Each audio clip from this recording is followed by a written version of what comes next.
Is back roads of Illinois serve the farmers and ranchers in central Illinois and the Midwest. This is back roads of Illinois serve the farmers and ranchers in central Illinois and the Midwest. We're glad you're here on today for our program. I'm Cesar Delgado from Back Roads of Illinois. We were talking about the agricultural industry and information on the grains markets.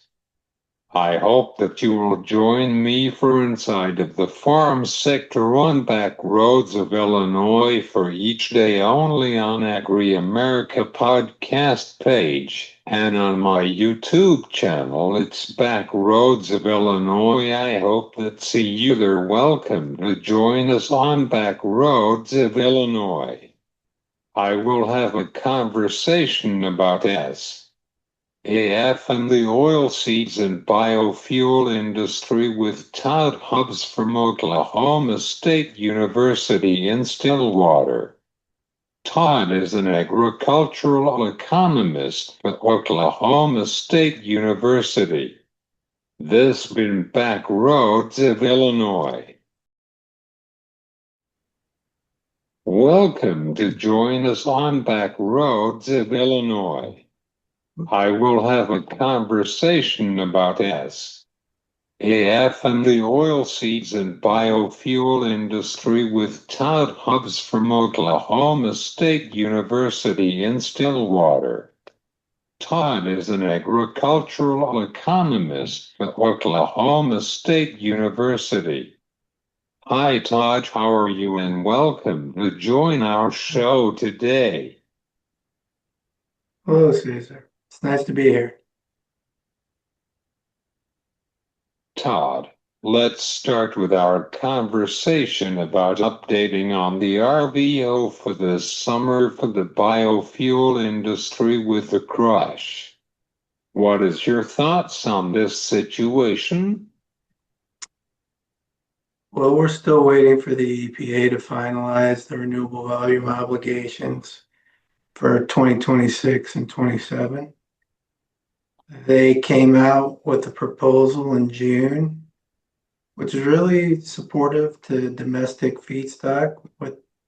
They set the equivalence rates lower for renewable diesel, but they put in a 50% RIN proposal that would only give imported feedstock and imported fuels half the amount of RINs that using domestic feedstock would for the renewable fuel standard. We're still seeing how that's going to turn out. There's a lot of discussion on whether they're going to stick with that or not. Overall, they raised the renewable fuel standard RVOs quite a bit, and they're predicting, less foreign fuel coming into the country, but a decent amount of foreign feedstocks to still be used, and I don't think that'll probably be as strong as they think in their estimates. But overall, it seems very supportive, and we're going to need it to meet the crush numbers that USDA has projected, and we're expecting to happen under an expanded biofuels policy.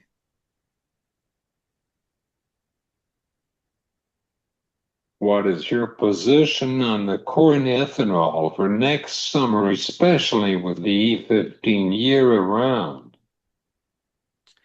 We've seen really strong crush for ethanol, and we're exporting at a decent pace.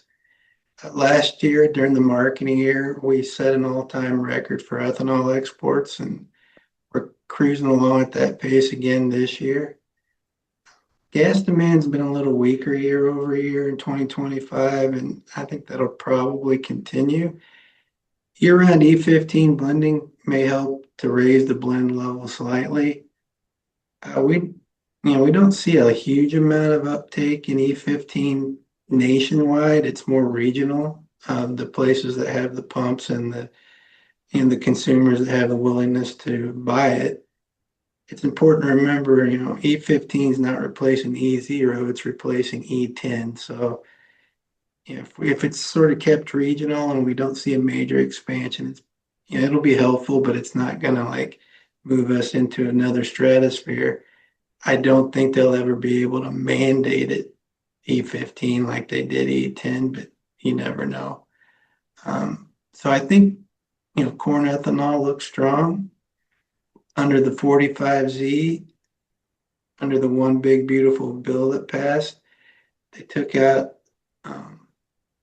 indirect land use charges and allowed ethanol to be put under the 45Z.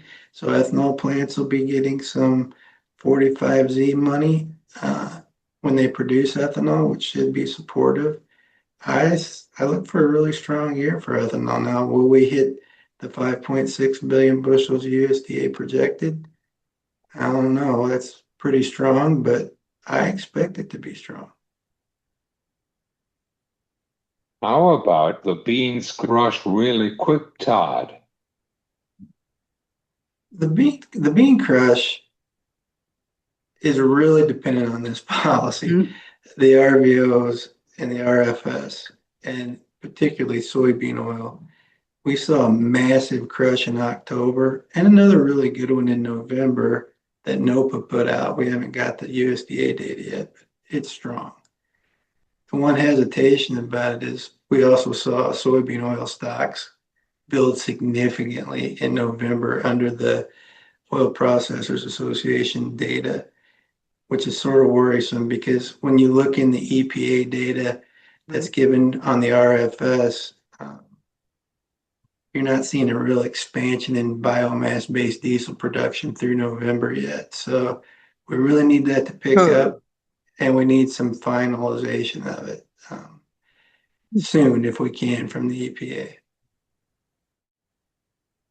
Of course.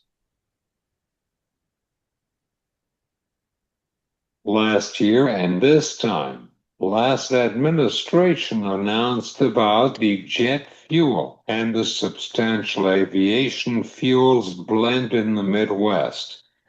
What happened to that? Well, that's sustainable aviation fuel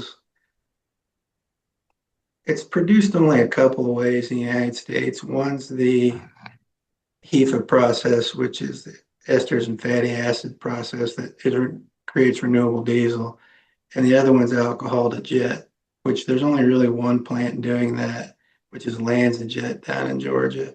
There's not a huge capacity right now in the United States. I'd say not how much is made, but total plant capacity is probably around 460 million gallons, which isn't a lot.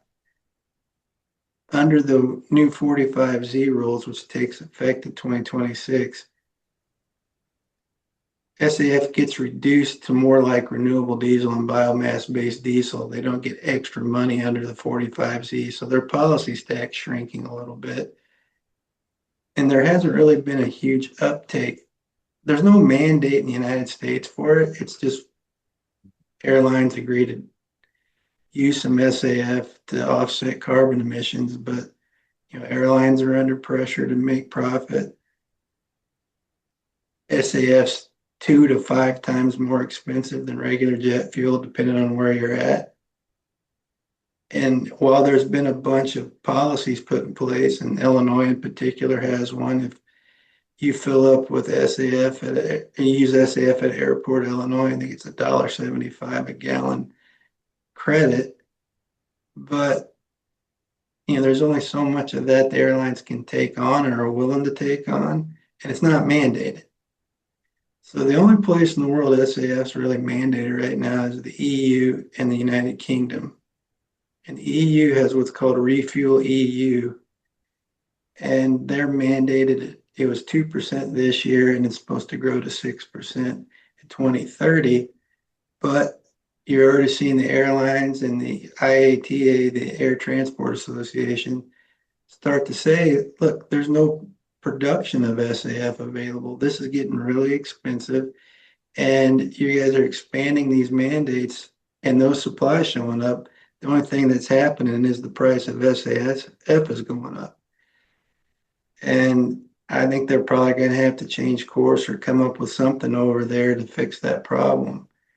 So if they're having problems there, you do hear every now and then someone will say this airline flew a flight on 100% SAF from one location to another, and everybody applauds, but it's a drop in the ocean of the jet fuel necessary to fly us all the way, all around the country and around the world. So I think under the new policy stacks, it may be a little more profitable to produce renewable diesel and ethanol and other biofuels than it is to do SAF.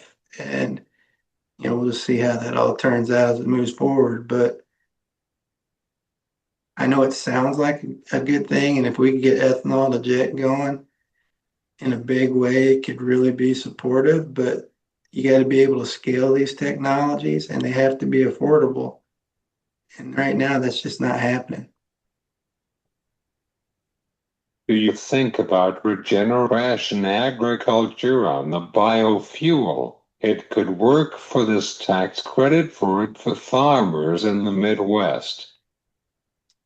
Well, they do have some policies in place. You have to do certain production practices, and then you would get X amount, per bushel to move it into this renewable pipeline. It's feasible, right?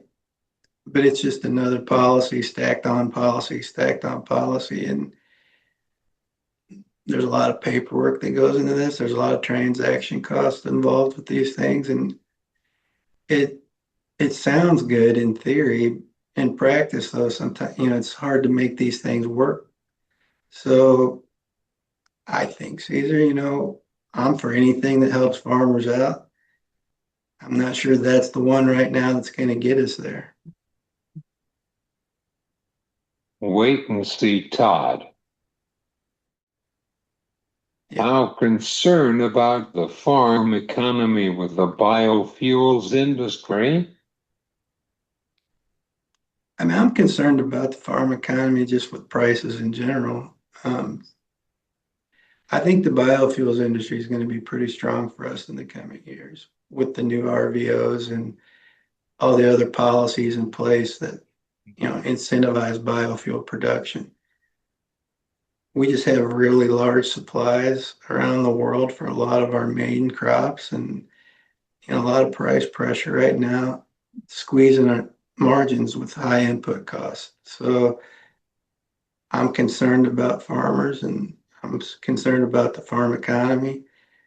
I like strong biofuel programs, and I think we sort of got those in place. So it's the rest of it we need to work out. Finally, do you want to talk to the farmers about the commodities markets, especially in uncertainty for right now? Well, I mean, we've seen prices recently running down hard. Um, I- Hmm. it's been a rough week here, except maybe in corn, but even then, we've seen a lot of through the fall and after harvest, a lot of range bound price action across all of our commodities. And now we've broken out the bottoms, and we're seeing beans head back to the range we were before the trade deal went into place. So the trade uncertainty is huge. We'd like to see China follow through on their promises. I think if they started to really, we started to see that data come in and they were meeting what they said, it would really be supportive for soybean prices and probably help spill over into other markets as well. Um, we'll see what the USDA puts out for some production numbers come January. Mhm. Um, but yeah, it's a lot of uncertainty, a lot of policy uncertainty, both in trade and biofuels. So you got to keep your head on a swivel, pay attention to what's going on in the markets, and have some targets in place if you can figure out what your cost set is. So it's hard to pull the trigger sometimes on marketing, and I get that. I've made mistakes myself, but you really have to think it through right now and do some pencil work on where you're at cost-wise and what prices you can take. Thanks, Todd. I enjoyed our conversation, and you have a good Christmas. You have a Merry Christmas as well. Take care of yourself. Todd Hubbs from Oklahoma State University on back roads of Illinois. I'm Cesar Delgado. You have a great day.